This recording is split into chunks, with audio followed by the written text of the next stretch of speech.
Bonsoir. J'ai été au cinéma dernièrement, j'ai fait une espèce de petite révolution copernicienne en voyant une œuvre. Pourquoi vous vous marrez? Non mais sérieusement, il y a quelque chose qui m'a frappé. En voyant ce film, j'ai beaucoup apprécié, j'en suis sorti, j'en ai parlé avec des amis et il y avait un seul compliment qui revenait autour de ce film. C'est un film drôle. Qu'est-ce qu'il est drôle? Le film a coûté 220 millions, bourré d'effets spéciaux et au final, tout ce que les gens en retiennent, c'est que c'était une comédie et du coup, ça m'a frappé. Parce que, à l'époque, quand j'étais gamin et que j'allais voir Retour vers le futur ou que j'allais voir Terminator, c'était pour voir un skate voler, c'était pour voir ces effets spéciaux, c'était pour voir cette innovation. Donc, qu'est-ce qui a pu se passer? Qu'est-ce qui a fait qu'à un moment donné, le public va voir Avengers et ne pense qu'à se marrer? Eh bien, je crois que, quelque part, si on sépare la qualité d'un film entre sa qualité technique et sa qualité sensible, eh bien, je crois que quelque part, au niveau qualité technique, on a un petit peu tout vu. On a vu des villes exploser, on a vu des aliens débarquer, et ça nous blase un petit peu quelque part. Et par contre, au niveau de la qualité sensible, ça veut dire au niveau des sentiments, au niveau du scénario, au niveau de tout ça, eh bien, notre soif est devenue encore plus grande. Parce qu'on a du contenu, on a une avalanche de contenu. Quand vous avez besoin, quand vous avez envie d'apprécier une musique, vous ne vous contentez pas d'allumer votre télé, vous pouvez aller chercher un mec qui habite à 2 millions de kilomètres de vous. Est-ce qu'il y a 2 millions de kilomètres? Ouais, si. Ouais. Merde. Faut jamais, quand on est artiste, il faut faire super gaffe avec ces évaluations kilométriques. Donc, toujours est-il...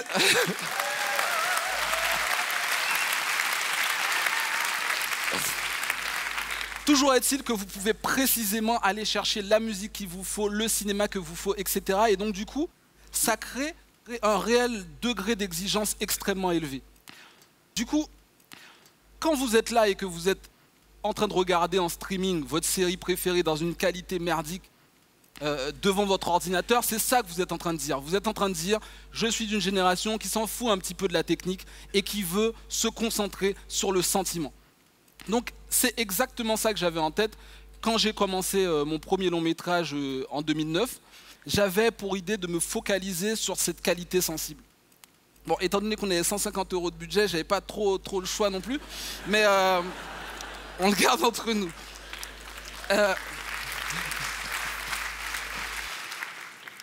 La première équation que je devais résoudre, c'était comment est-ce qu'on passe de l'écriture au vivant? Comment est-ce que j'écris un texte de façon à faire en sorte que ça donne quelque chose de sensible?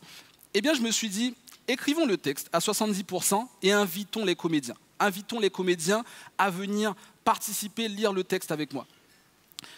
Mathieu, que vous voyez sur l'image avec le t-shirt blanc, devait incarner un fondamentaliste religieux. Donc, si on doit schématiser, c'est à peu près ça. Donc, il devait le bad guy. Et j'avais un gros souci, c'est que Mathieu n'arrivait pas à accrocher au texte. Il n'arrivait pas à accrocher au texte, il ne trouvait pas le texte suffisamment réaliste. Et donc, du coup, il arrivait avec un petit sourire en coin, tout le temps, dès qu'il était en train de lire mon texte. Et à ce moment-là, je me suis dit, qu'est-ce que je fais?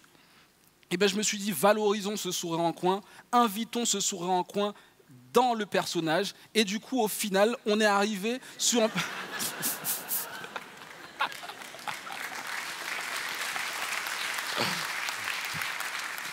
On a atteint toute la subtilité de ce smiley que vous pouvez voir.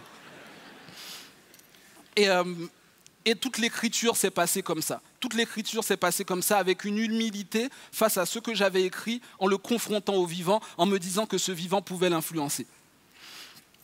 La seconde étape, c'était de passer au fait de filmer à la réalisation concrètement. Une fois que j'avais écrit cette matière vivante, comment je pouvais faire en sorte qu'elle reste vivante, même quand je la filme? Et bien, très simplement, cette photo est issue d'une journée de tournage. Donc, vous pouvez voir, j'avais pas de lumière additionnelle, j'étais le seul technicien. J'étais avec les 3 comédiennes, j'avais même pas de caméra. Non, je rigole, la caméra était juste en dessous, sinon il n'y aurait pas eu de film. Et il y avait juste le photographe qui prenait la photo. Donc, 5 personnes dans une pièce, on est en train de faire la scène. Je vais vous faire un aveu, j'ai toujours été extrêmement angoissé par le mot action. Le mot action m'angoissait énormément parce que j'avais l'impression que la vie, elle est là. La vie est déjà là. Et j'avais l'impression qu'en disant action, je coupais la vie pour lui demander de recommencer.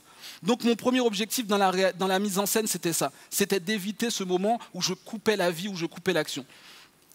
Emilia, à qui je parle sur la photo, devait incarner une enseignante qui avait eu une aventure avec un élève. Et là, elle devait raconter à ses amis ce qui s'était passé.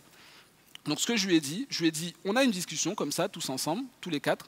Et puis progressivement, quand tu te sens bien dedans, tu vas te mettre à raconter l'anecdote. Donc tu vas basculer, rentrer dans ton personnage et commencer à raconter l'anecdote à tes copines. Et du coup, c'est ce qu'on a fait. Et donc on s'est lancé, on a commencé la scène, Emilia a commencé à parler, et puis brusquement elle a basculé, elle a commencé à raconter le truc, et je me suis rendu compte que le photographe qui avait juste à côté de moi commençait à devenir un petit peu blême, et juste au moment où il s'apprêtait à intervenir, je lui ai fait signe qu'on était en train de tourner. Ça veut dire qu'on était face à quelqu'un qui était avec moi sur le plateau, juste à côté de moi, et qui ne s'était pas rendu compte qu'on était passé de la réalité à la fiction, quoi. Et donc du coup on a fonctionné comme ça sur tout ce film, en tournant de façon hyper allégée, en tournant de façon hyper frugale, de façon à privilégier la sensibilité du comédien pour qu'il puisse la transmettre et la mettre et que la caméra puisse le capturer.